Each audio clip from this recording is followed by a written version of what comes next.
Guys, in this video we're going to show you how to tint the entire headlight on W204 or C250.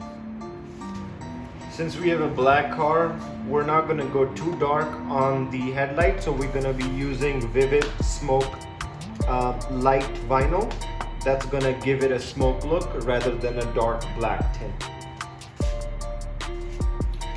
So in step one, you want to make sure your headlights are clean. You want to take a piece of vinyl that's going to cover the entire headlight, leaving extras on the side.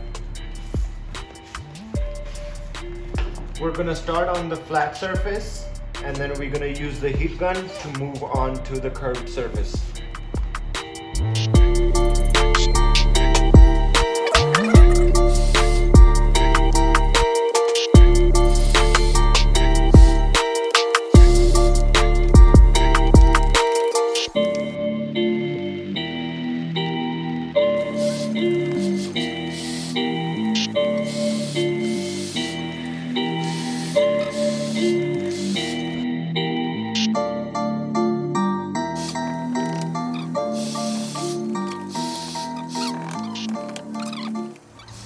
We've laid out the vinyl and we're going to cut around the headlight.